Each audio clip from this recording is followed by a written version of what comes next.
இங்க ஒருத்தனுக்கு 5000 வருஷம் பழமையான ஒரு பாட்டில் கடலோரத்துல கிடைக்குது. அதை எடுத்து அவன் ஓபன் பண்ணி பாக்குறான் பாருங்க. சடனா அதுல இருந்து பிளாக்கா என்னமோ வேர் மாதிரி இருக்கு. இவன் உடனே தூக்கி போட்டுடுறான். இவன் தூக்கி போட்ட அடுத்த செகண்டே அதுக்குள்ள இருந்து பிளாக் கலர்ல புகை நிறைய வர ஆரம்பிக்குது. இத பார்த்து அவன் பயந்துடுறான். அதுக்கப்புறம் கொஞ்சம் கொஞ்சமா அதுல ஒரு உருவம் வேர் மாதிரி தெரியுது. பார்த்தா ஒரு மிகப்பெரிய உருவத்துல பூதம் இருக்குது. இவனுக்கு என்ன பண்றதுன்னு ஒண்ணுமே புரியல. அந்த பூதமும் சாவறதுக்கு ரெடி ஆயிருன்னு சொல்லுது. இவனுக்கும் என்ன பண்றதுன்னு தெரியாம நான் தானே உன்னை காப்பாத்தினேன், ஏன் என்ன கொல்ல போறேன்னு சொல்லி கேக்குறான். இவனும் அந்த பூதத்தோட காலை எல்லாம் புடிச்சு என்ன மன்னிச்சிரு, நான் பண்ணது தப்புதான், என்ன கொன்றாதன்னு சொல்லிட்டு ரொம்ப கெஞ்சிட்டு இருக்கான். ஆனா அந்த பூதம் அவனை விடாம மிதிச்சு கொல்ல ட்ரை பண்ணிட்டு இருக்கான். அதுக்கப்புறம் அங்கிருந்து ஓடி போய் ராசா எனக்கு கடைசியில ஒரு ஆசை இருக்கு, அதை மட்டும் நிறைவேற்றுறியான்னு சொல்லி கேக்குறான். அந்த பூதமும் சரி அந்த பாட்டில் இருந்து என்ன விடுவிச்சதுக்காக உன்னோட கடைசி ஆசையை மட்டும் நான் நிறைவேற்றுறேன்னு சொல்லிட்டு வாக்கு கொடுத்துருது. அதுக்கப்புறம் இவன் என்ன கேட்டிருக்கிறானா, நீ இவ்வளவு பெரிய உருவம் மறுபடியும் அந்த பாட்டிலுக்குள்ள போகணும்னு சொல்லி கேக்குறான். அந்த பூதம் பாட்டிலுக்குள்ள போனா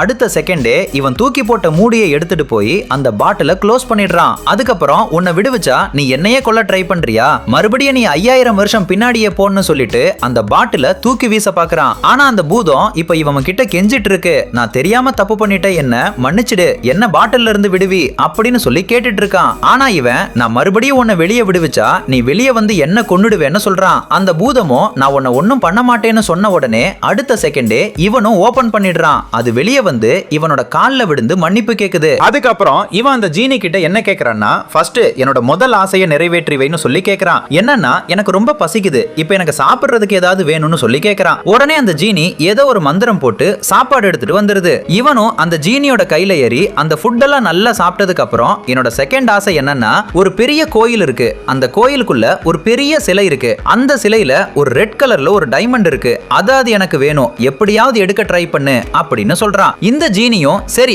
நான் உனக்கு ஹெல்ப் பண்றேன்னு சொல்லிட்டு என்னோட முடிய புடிச்சுக்கேன்னு சொல்லிட்டு இந்த ஜீனி அங்க இருந்து பறந்து அந்த மலைக்கு போக ஆரம்பிச்சிருது. அதுக்கப்புறம் இவன் அந்த கோயிலுக்குள்ள விட்டுட்டு அது வெளியவே நின்னுட்டு இருக்கு. இவன் எடுக்கலான்னு வந்தா அந்த ரெட் கலர் டைமண்டே அந்த சிலையில தான் இருக்கும். ஆனா இத பாதுகாக்கிறதுக்கு அங்க ஒரு கூட்டமே இருக்கு. ஆனா இந்த விஷயம் தெரியாம அவன் அங்க இருந்து அதை எடுக்கிறதுக்கு ட்ரை பண்ணிட்டு இருப்பான். அந்த டைமண்டை எடுக்கிற மாதிரி ஒரு பெரிய வால்னு எடுத்துக்கிட்டு இந்த சிலந்தி கூடு இருக்கும்ல அது மேல ஏறி மேல போயிட்டு இருப்பான். ஆனா ஒரு விஷயம் அவன் கவனிச்சிருக்க மாட்டான், அங்க ஒரு பெரிய சிலந்தி இருக்கும். அந்த சிலந்தியும் இவனை பார்த்த உடனே சாப்பிடுறதுக்காக வரும். இவன் அதை பார்த்த அடுத்த செகண்டே பயப்படாம அது கூட சண்டை போட ஆரம்பிக்கிறான். அதுக்கப்புறம் இவன் கீழே குதிக்கலான்னு போவான் பாருங்க, அதுவும் நூலை விட்டு கீழே வரும். கரெக்டா அதோட நூலை கட் பண்ணி விட்டுடுவான். அப்படியே ஒரு வழியா சிலந்திய கொன்னாச்சுன்னு சொல்லி பாப்பான் பாருங்க, இவன் வாயில வச்சிருந்த கத்தி கீழே விழுந்துரும். இப்ப என்ன பண்றதுன்னு தெரியாம அந்த டைமண்ட் எப்படி எடுக்கிறதுன்னு யோசிப்பான். அதுக்கப்புறம் அந்த சிலை மேல ஏறி எடுத்தரலான்னு சொல்லிட்டு அவனே ஏறிடுவான். இந்த டைமண்டை பாதுகாக்க ஒரு கூட்டமே இருக்கும். அவங்க எல்லாம் சேர்ந்து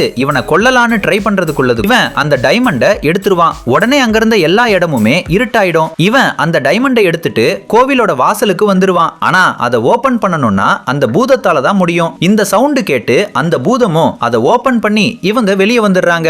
இந்த பூதம் இதை பார்த்துட்டு இது என்னன்னு உனக்கு தெரியுமான்னு சொல்லி கேக்குது. அதுக்கப்புறம் இந்த பூதம் இது ஒரு நார்மல் டைமண்டே இல்ல, இது ஒரு எதிர்காலத்துல என்ன நடக்குதுன்னு சொல்லிட்டு இப்பவே பார்க்க முடியும்னு சொல்லுது. இவனும் அதை கேட்டு ஆச்சரியமாயிடுறான்.